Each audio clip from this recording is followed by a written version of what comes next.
Hey everyone, it's your boy. Hey everyone, thanks for tuning in. This is going to be the first of many weekly news updates that we're going to do with the 5th Trooper.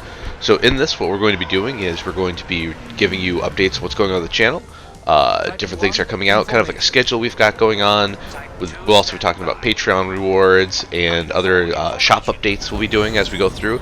And I'll also be giving updates on things I find interesting that come out. For example, as you can see in the background, this week was Star Wars Squadron week. So Friday was the release of Squadrons.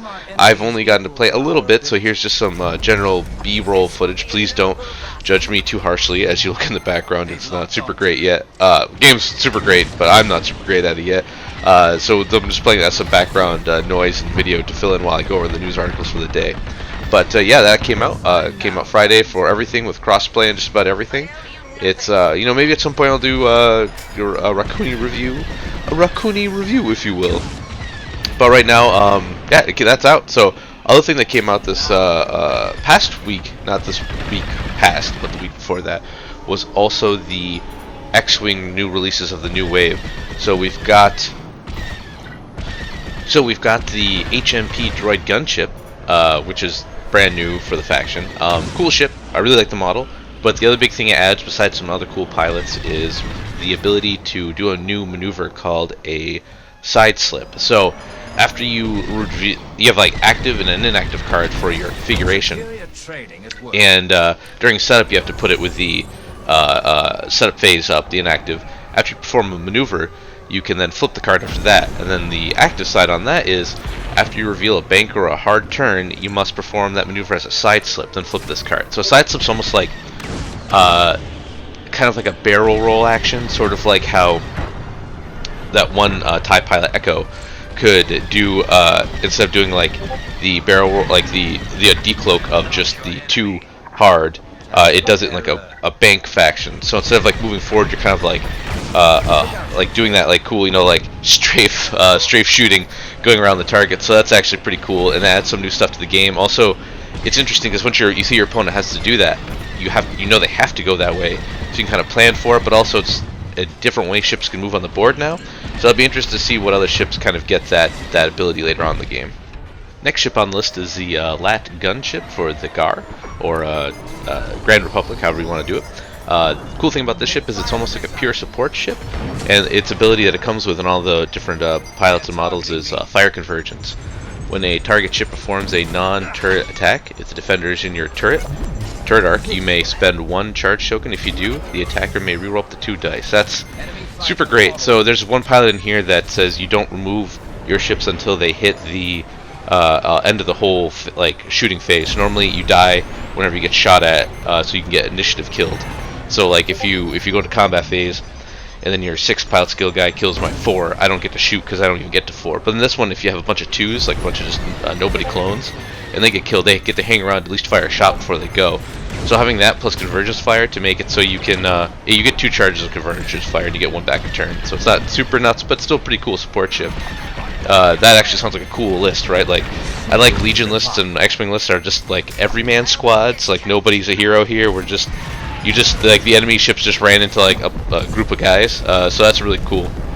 The other big thing it came with a ton of crew cards that I'm putting up the screen here. Like, so Yoda finally makes his appearance. So let's hope we get to see him in Legion soon. His ability is super strong. Good coordinate ability. I'm not gonna go through all the the crew here because that'd take for a while. Maybe I will at some point when I get back into this, but that's that release. And now the next ship we got coming up is next, and the last ship up, we've got the XI class light shuttle for FO. This is a small crew carrying ship. FO really needed that. They used to have the Upsilon shuttle, but it was really expensive, and had a big gun on it for attack dice, which was really great. But you couldn't build like small squads with a couple good crew because FO has some decent crew. So it's good to see a smaller, more cost-effective ship come out, and also one that can probably exist in hyperspace, and that's the big form that I'm enjoying right now. Not to go over every pilot here, but I think the standout pilot is Gideon Hask. His ability is, so he's a 4 PS, 2 attack, 2 evade, 5 fall, 2 shield. So pretty standard for like a little light ship, medium base, not bad. Actually 2 evade dice is pretty big on a medium, just hard to hit. Like, that's kind of nice. His ability is, while you or a friendly small ship at range 0 to 2 perform a primary attack against a damaged defender, if the attacker rolled 2 or fewer attack dice, it may gain 1 strain token to reroll 1 additional attack die. That's super great. So you can make him with a TIE Swarm and have like a force multiplier. So Empire has Howl Runner, who lets you reroll attack dice. This guy lets you throw a whole nother one on there. So he can roll up. All your guys can maybe get target locks if it's range 3. You roll, 2 dice, add 1, roll it, and then you can target lock to try to fix it. That's super cool. He does have a red coordinate, so maybe you can like do some tricks with that. But this is something the FO has really needed for a while, and I'm glad to see they finally get the ship they need. Speaking of X-Wing, we now make X-Wing Space Mats. You can check them out on our site, thefifthtrooper.com, in gaming mats. We have even, if you get the Nebula gaming mat and combine it with the Planet Rise gaming mat, you can gonna move them together to make a nice a 6x3 for Armada, which is really neat. But we have 4 different mat styles. Just a general space mat. We've got a Nova with a cool Nova burst on the side. We've also got some water mats. The water mats are mostly used for like oak and iron, but the stormy seas can be like you're fighting over Camino, which is super cool. But yeah, check those out. We definitely want to start getting into X-Wing with the mats. And if you have any mat recommendations or things you'd like to see, let us know. We can definitely try to accommodate the ideas we get, and we'd love to try to make a mat that the community really wants. Okay, time for the schedule of things coming up this week.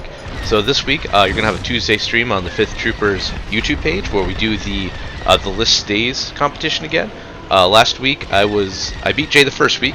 Then I lost to our good friend Jeremy, who knocked me out with a clone list. You can watch that stream on our YouTube channel right now. It came down to like the last couple moves. Boba Fett took 3 damage on top of a building from a tank. Felt bad, man, but it was really good for him.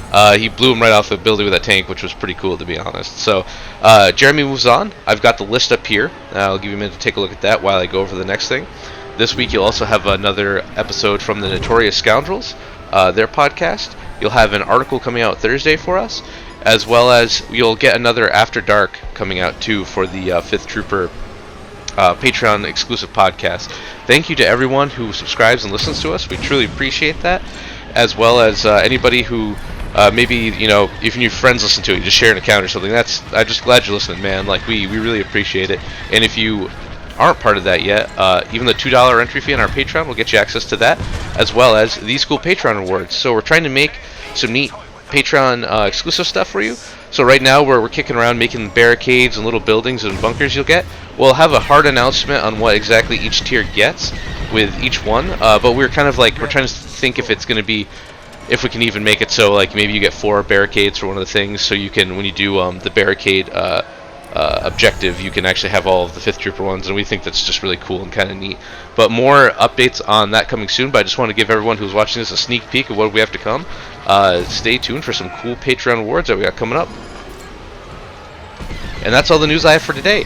Hopefully down the line, once I get more into a sort of pattern of what I really like to talk about on these, like board game releases, more miniature releases, kind of slow for Legion right now, so nothing big on that. You can listen to our last After Dark podcast to hear we went over the FAQ a little bit, but going forward, I'd like to know what you guys want me to look up and talk about for you. So if you can send us comments via Patreon or our Facebook or anything to let me know, or even comments in the YouTube video, because I'll check those out, about what you think would be interesting for me to talk about. That'd be great, because right now, like, I want to go over like the Hero Quest, quote-unquote Kickstarter on the Hasbro page, but maybe next time, maybe next time we'll do that. But I want to keep this as a good first trial and just to get at people's pulse and what they think it's going to be good. So give me a thumbs up if you like it, thumbs down if you want me to do better. And as always, everyone, stay rad.